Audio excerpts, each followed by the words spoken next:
За сайн бацхан уу. За өнөөдөр хэд удаа явах вүлээ? 6 дахь. За 4 дахь өдөр болгон бид нэр сошиал медиа маркетингийн талаар ер нь хэрэглээ. За шинэ боломжууд талаар лайв хийхээр ингээд төлөвлөж байгаа энэ жил. За энэ удаад бол 6 дахь удаагийн лайв байна. Тэгээ өнөөдөр бүгдэнд үзэж байгаа хүмүүст бүгдэнд өнөөдрийн мэндийг хүргэе.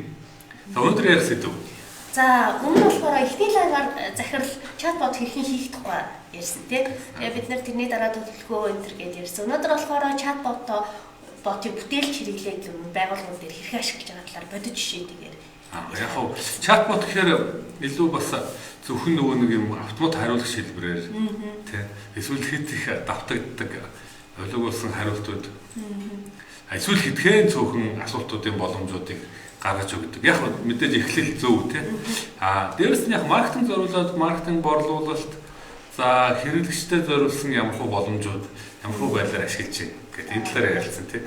Юунд яагаад чатбот гэдэг. Ер нь чатботын талаар сүүлийн үед хүн болгонд яриад байна. Харин тийм. Чатбот одоо ойрын үед яг юу байна да гэхээр бараг чатбот л энэ гэмээр болсон байна л да. Манай байгууллага гэхэд энэ 7 хоногт 10 хэдэн чатбот 13 чатбот дуусгах хэрэгтэй. Дуусгах хэрэгтэй болж байна. Талдаараа ажиллаж байна. Гэхдээ яг зав гаргаад хэдүүлээ төлөвлөсөн 4 дахь өдөр болгоны 14 цагаас хийгдэх энэ лайв хийж байна.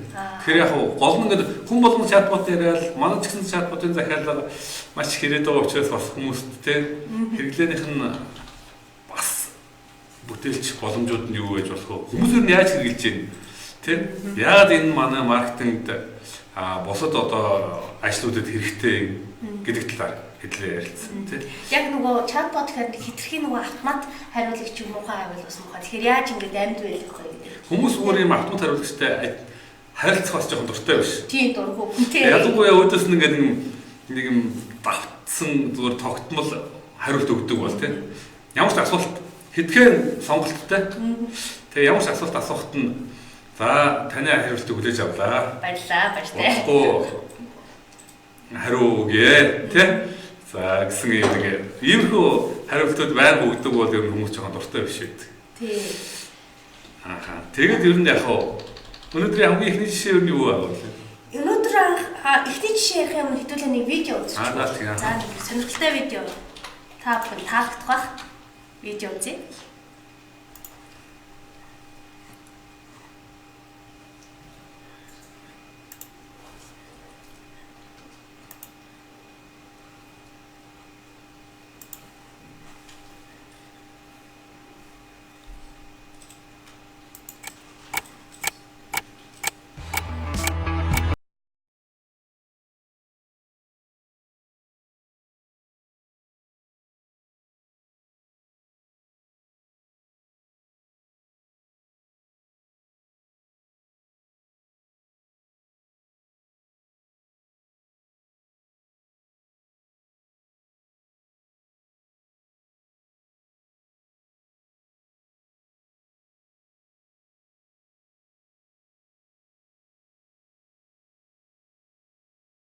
Лежамжин.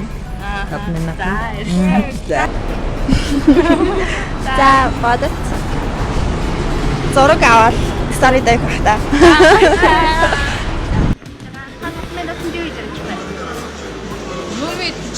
Юу мэдээж. 5 минут юу хийж байгаа. 5 минутанд доо. Сайн ч мэдэхгүй байна.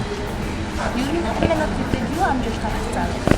5 минут ер нь бол амжуулж болох хугацаа. Тэгэхээр ямар ч гэсэн төлөвлөсөн зүйл байх болох. Яг одоо 5 минут ямар нэгэн зүйл амжуулж ивэл амжуулах юм бол би 5 минутанд 5 кофе хийх боломжтой. 5 кофе уух боломжтой. За.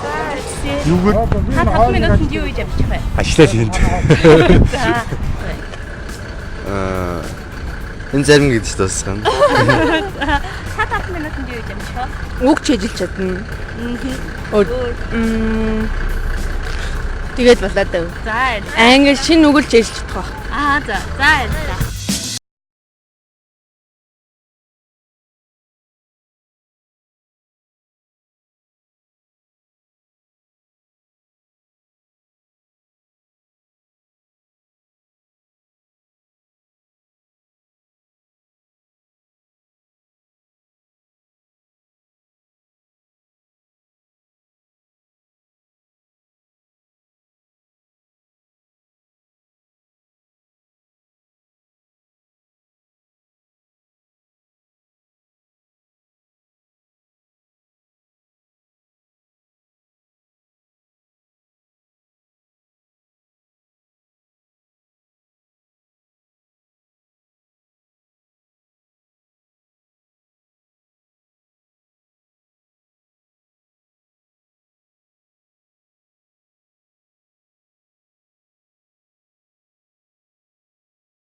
За.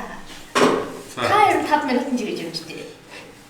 5 минутанд богино хугацаа тийм хурд. Ялангуяа шинэ миний юм сурч мэдэж авахд тий. Бот хийж амжих. Бот хийж амжихгүй 5 минутанд 5 цаг л болох байна. Тэгэхээр юм одоо их хурдны хэлбэр ажил бас биш тий. Тэгээ 5 минутанд яг бэлэн өмнө бодоод бэлдсэн байсан бол нэг пост бэлдэж авчих болов. Арай амжихгүй тий. За капшн бичиж болох. Капшн бодоод бэлдсэн байсан бол тий. За чиний хувьд би бол одоо нэг уруулаад бодож амжих. Өөрөө байж амжих. Тэгтээ том ажил юм шүү дээ чи тий. За 5 минут гэхээр ер нь бол их богино хугацаа тий. За тэгээд дээрэс нь яг нэг шинэ юм сурч мэдэх гэд ингээд бодох юм бол дахиад хэтэрхий богино хугацаа. Хэтэрхий богино хугацаа. Тэгэхээр яг энэ саяын гаргаж ирсэн видео одоо энэ хажууд гарч байгаа энэ ботын хувьд ер нь бид нэр 5 минутанд юу хийхээр хэлсэн юм. За энэ болохоор эхлээд бид нар манай нөгөө харилцагчийн биднэрт тавьсан санал байсан тий. Ерөнхийдөө ингээ харилцагчтайгаа байнга одоо хүмүүстэй гэсэн үг тий. Хүмүүстэйгээ байнга холбоотой баймаар байна гэдэг. Тэгээ холбоотой байхад ер нь яг хэвээр болов гэд бодонгууд нөгөө ингээл байнга л манай дээрээ суухаа манай дээрээ суугаарай гэдэг юм бол нэг юм хэцүү шүү дээ тий. Одоо энэ англи хэлний сургалтын төв. Англи хэлний сургалтын төв. Тэгээд бид нар саяны видеог бэлдсэн байгаа. Тэгээд 5 минут гэдэг бол бага хугацаа. Хүмүүс бол 5 минутанд ер нь юм амжихад их хэцүү тий. Тэгэхээр 5 минутанд юм амжуулаад авах боломжтой шүү гэдэг. Өглөө болгон одоо өглөө болгон ч гэжтэй ер нь өдөр болгон тухайн хүнд нэг шинэ англи үг өчтдөг. Англи үг нь болохоор одоо ингээд одоо харагдчих. Айгуу ингийн тэгээ хэрэглэн бас хэрэгтэй. Хэрэгж болохоор за гэхдээ тэр бүр бас мэдэхгүй тий. Жишээлбэл одоо энэ дээр гарч байгаа it's getting late. Let's call it night. Тий. Одоо энэ одоо орой гэж доо тий. Ер нь дуусгах гэсэн үг. Дуусгах гэсэн. Тэгэхээр яг гол санаа нь харилцагчийн хувьд болохоор ямар одоо хөсөлтөй байсан гэхээр ер нь бид нар зүгээр байнгын ялангуяа ботоор мессенжерээр байнгын борлуулалт урамшууллын эсвэл одоо манад ирж хам сургалтын суугаар энэ гэсэн ийм борлуулалтын мэдээлэлхээсээ илүү байх хүмүүстэй холбоотой байх. Ийм л бот хэлмээр гэсэн санал байсан тий. За тэгэхээр яг гол хэрэглэгчд нь залуучууд байх боломжтой гэж бид нэр үзсэн. За англи хэлний одоо мэдлэгээ дэвшлүүлэх зорилготой хүмүүс гэхээр илүү залуучууд байх магадлалтай тий. Тэгэхээр ер нь ингээд залуучууд тэ яаж холбоотой байх вэ? Тэр хамгийн түрүүнд л тий хэрэгтэй юм л өгөх хэрэгтэй. Тэгээд мессенжерээр. Мессенжерээр ирж байгаа тохиолдолд бол тэр хөө. Тэгээд энэ бас нэрээ нэг сонирхолтой тоо гарсан байсан. Тэ эхний өдөр болохоор яг очсон мессеж нь 99% тий бүх хүмүүсийн нийт одоо авьяа гэсэн хүмүүс 99 маш өндөр тий бараг бүгдээрээ тухайн мессежийг нээж үзсэн байгаа. Харин 2 сарын дараа гэхэд харахад 85% нь хангалттай. Ер нь болохоор яг бид нар яг иймэрхүү ажлуудыг имэйлээр явуулдаг байсан. Имэйл маркетингаар. За тий одоо манайд жишээлбэл манай байгууллагын веб дээрээс өдөр болгон ийм шинэ мэдээлэл авъя, хүлээж авъя гэдэг ийм мэйлээ бүртгүүлсэн хэрэглэгч гэсэн.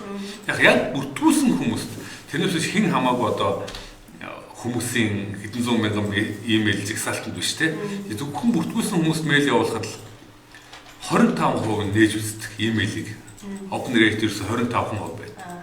За мессенжерийн хамгийн гол ялгаа нь ерөөсөө л 60 хоногийн дараа өдөр болгон ирж байгаа энэ мессежүүдийн сүүлийнхийн 85% нээж үзсэн байсан. Үнэхээр үр дүнтэй хүн болгон нээж үздэг.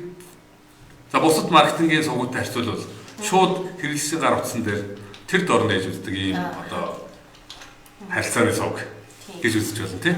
Тэгээд дээр нь энэ контент маань өөрөө сонирхолтой байгаа тийм хэрэгтэй байгаа тийм.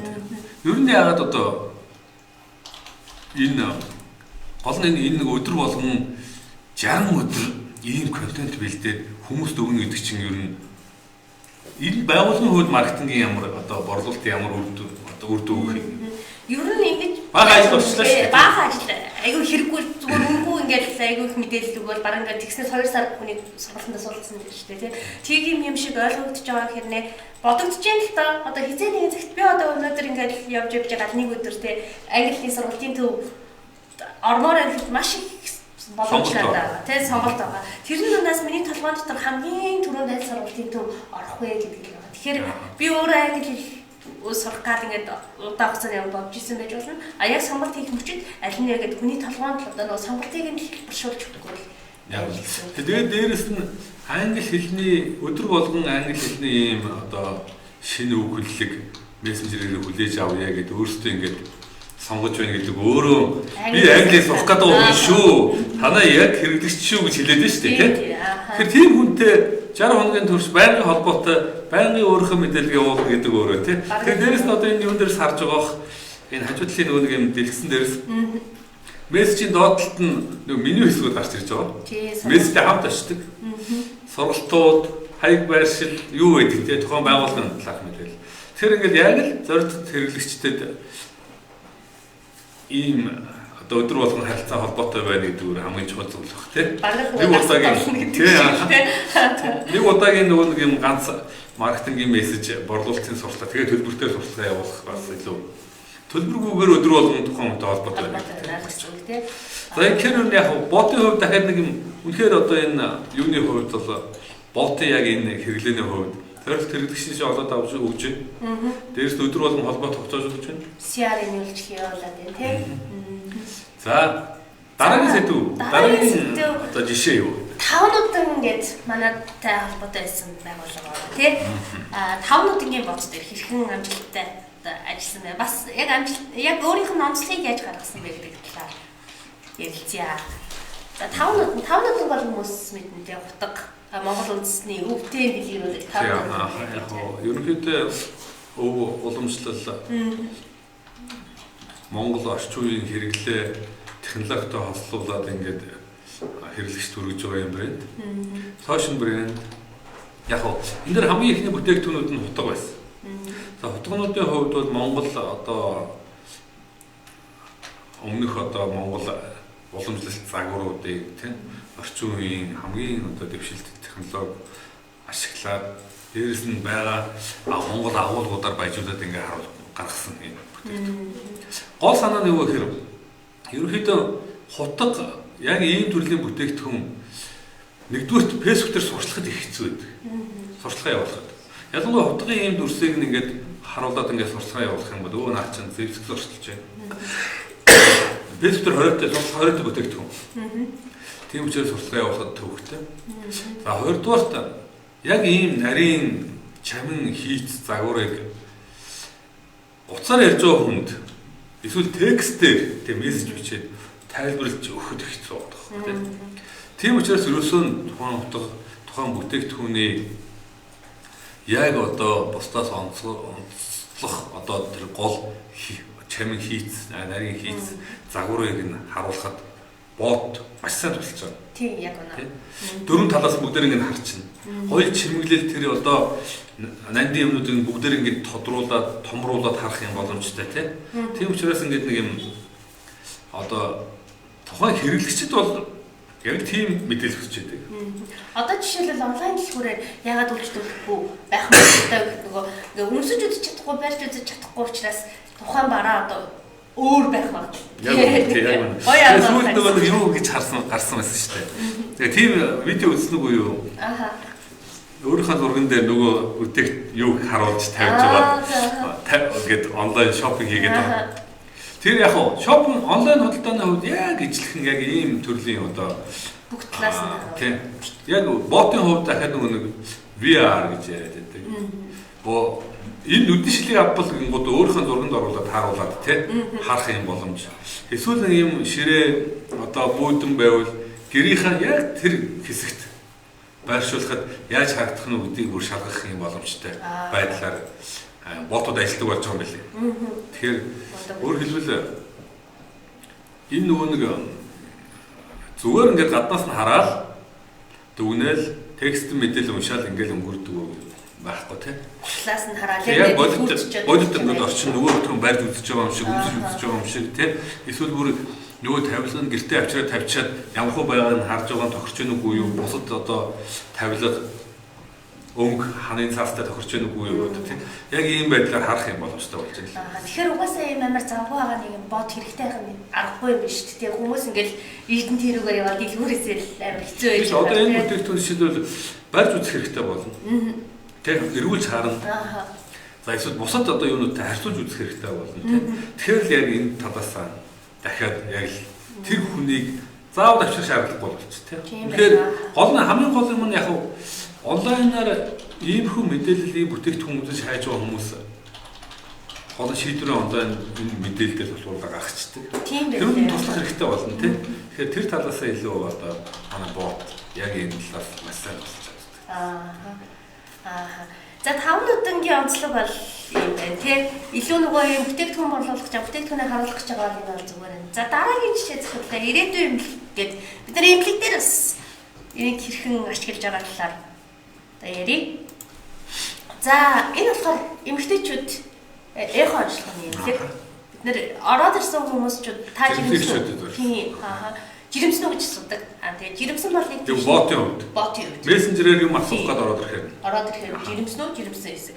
Тэгээд энэ нь болохоор яг жирэмсэн гэд хариуллаа, эсвэл жирэмсэн биш гэд хариуллаа гэхэд жирэмсэн гэдэг хүмүүсээ бид нэр attribute хийсгээд яг энэ хүмүүс жирэмсэн шүү. Жирэмсэн биш гэдгийг эмэгтэйчүүдийн эмнэлэг сонирхож байна, эмэгтэйчүүдийн ямар нэгэн зөвлөгөө авах хүсэлтэй байна гэд нэг хэсэгт үүсгэждэг. Дараа нь хэрэглэгчийн талаарх мэдээллүүдийг цуглуулж нөгөө хэрэглэгчийн дараа нь таньдаг. Дараа нь мэдээллүүдээ явуулаад байж болно. Тэг яг хэрэгтэй үнд нүгээд байна гэсэн.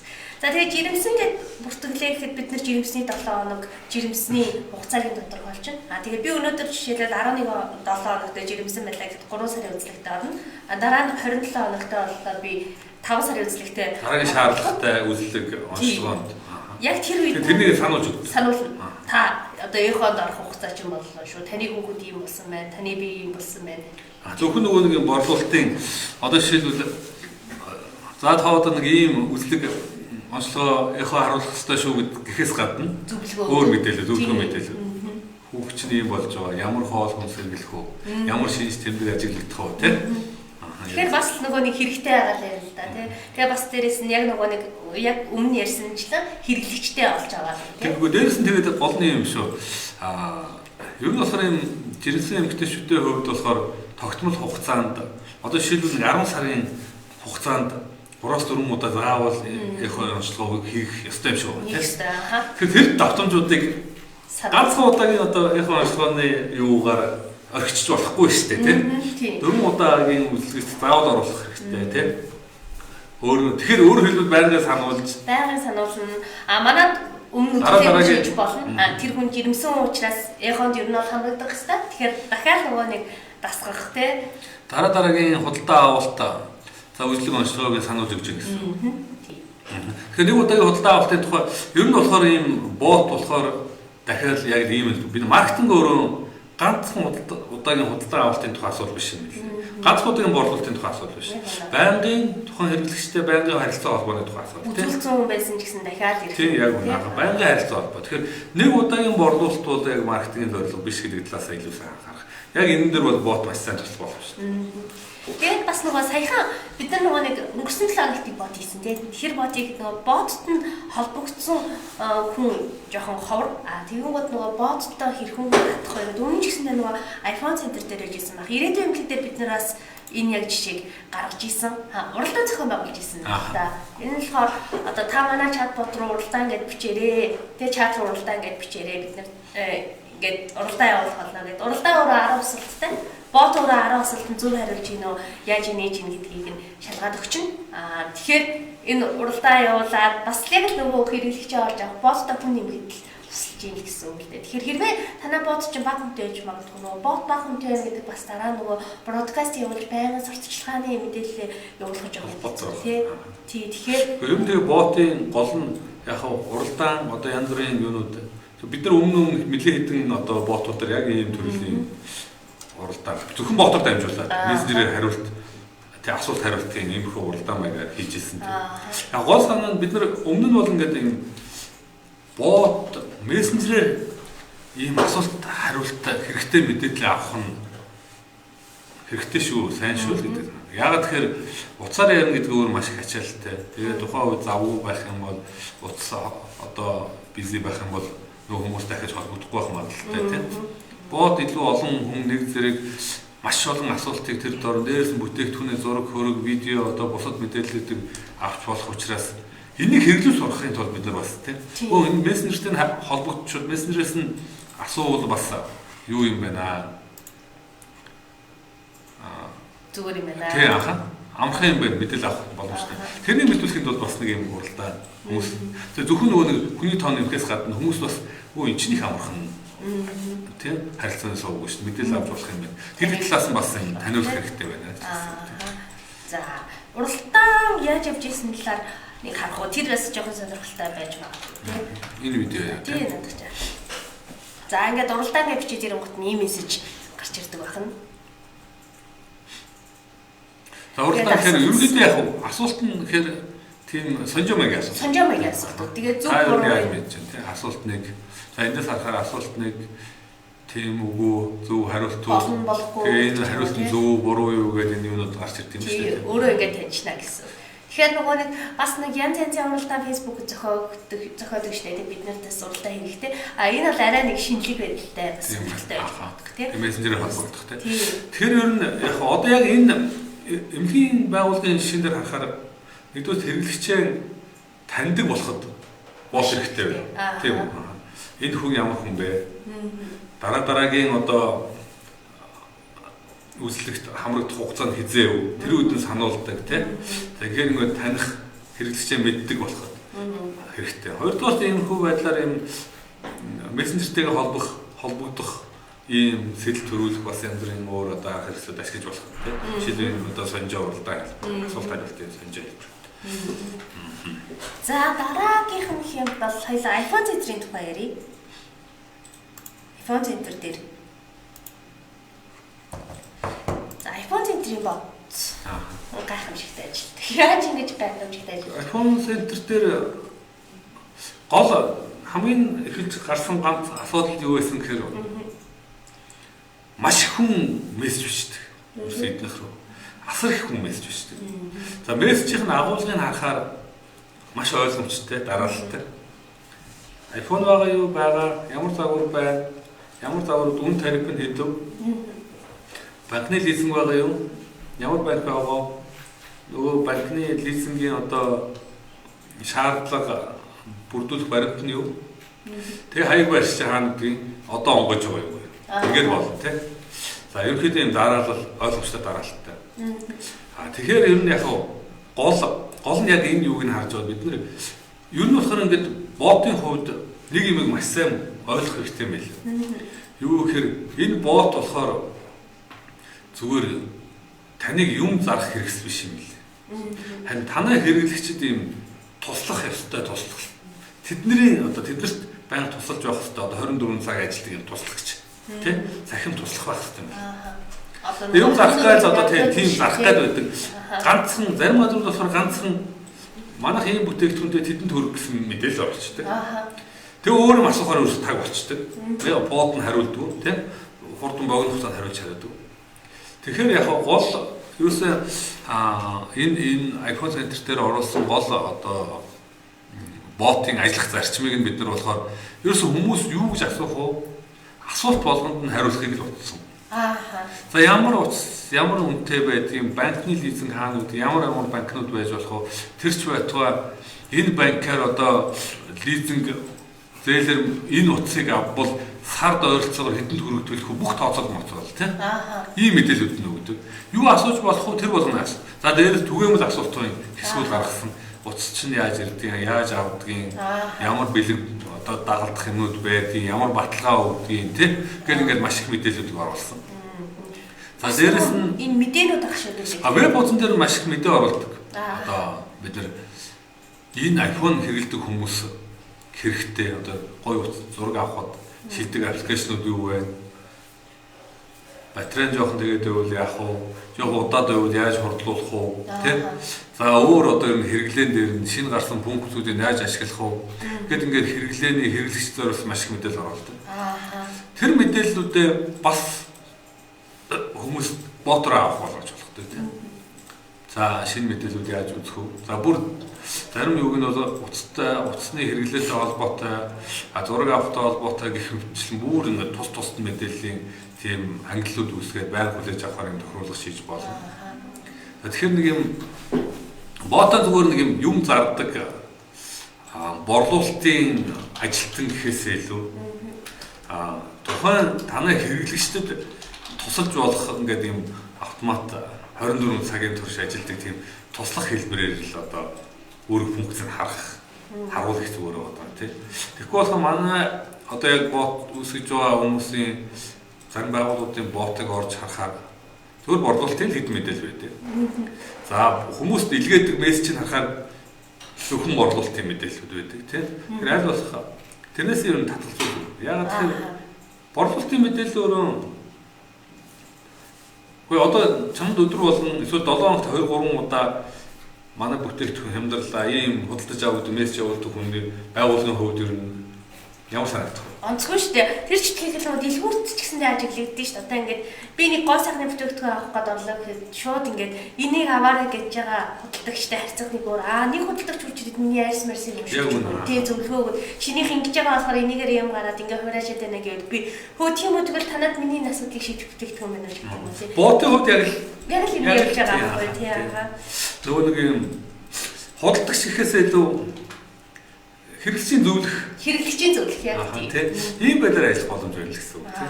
Тэгэхээр тэр талаасаа ботынхоо зохион байгуулалт одоо ажиллах зарчмыг оруулах мэдээлэлээ хангалттай хэмжээнд тийм ингэж оруулах юм.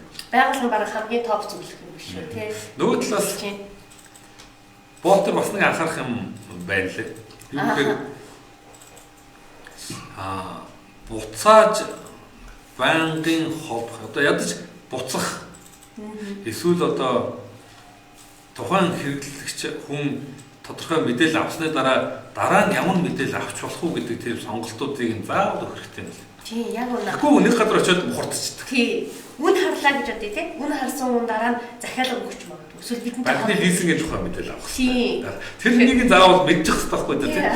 Тэгэхээр инбокс руу орох хэрэгтэй ер нь юм бот ажиллах гэж байгаа. Одоо бот үүсгэй гэж байгаа. Инбокс руу орж үзэх хэрэгтэй. Хүмүүс юу асуугаад байна? Хүмүүс юу асууад ямар дараалтаа асуудаг тийм. Тэр ядаж тэр дарааллын дагуу. Тэгэхээр тэр дарааллын дагуу замыг нь заах байдлаар бот чинь одоо бүтцтэй байвал.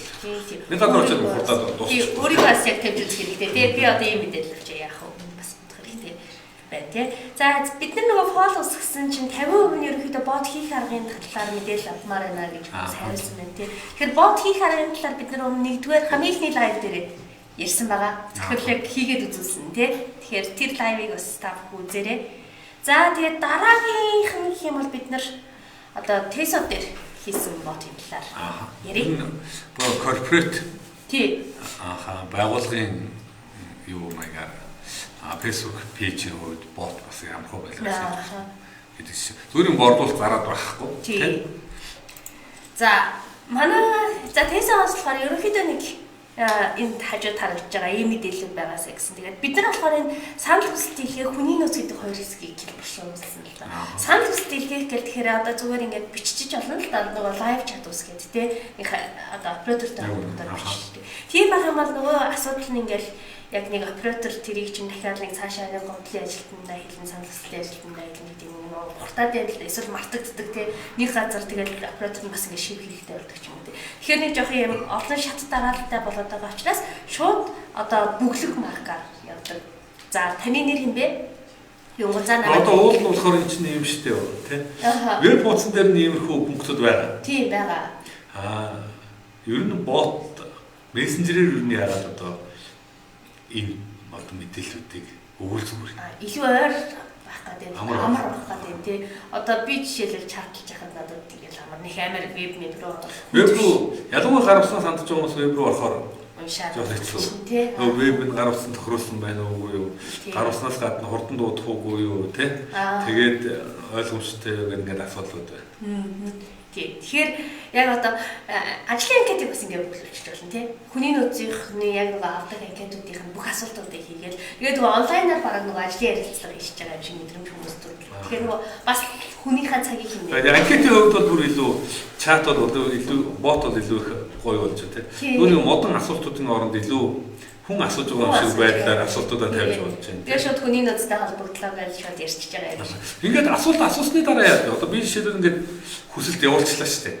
Тэрний дараа мэйл тохируулж байгаа. Одоо жишээлбэл санал хүсэлт явуулж байгаа, санал хүсэлт авч байгаа. Одоо бүтээгдэхүүн хөгжүүлэлтийн ажилтных нь мэйлчүүд юм. Хүний нөөцөөр явж байгаа хүний нөөцийн мэйлийг шууд тохируулж Тэгтийн автоматар шууд нөгөө мэйл нэрнэ л дээ. Ийм нэртэй хүн, ийм утасны дугаартай хүн ийм юм хэлээ гэдэг. Зөвхөн нөгөө нэг инбоксоос одоо энэ мессежийг авч үзэхээс гадна тий тухайн шаардлагатай хүмүүсийн бүх мэйлийг оруулж байгаа ийм санал ирлээ шүү. Эсвэл ажлын байрны одоо энэ ажлын байранд бүгсэн байна гэдэг ингээд мэйлээр нөгөө хүмүүс нь явуулж болох нь шүү дээ. Тэгэхээр цаг алдахгүй амар их шатараад байхгүй энэ хэлтэйхэн болчихноо гэсэн.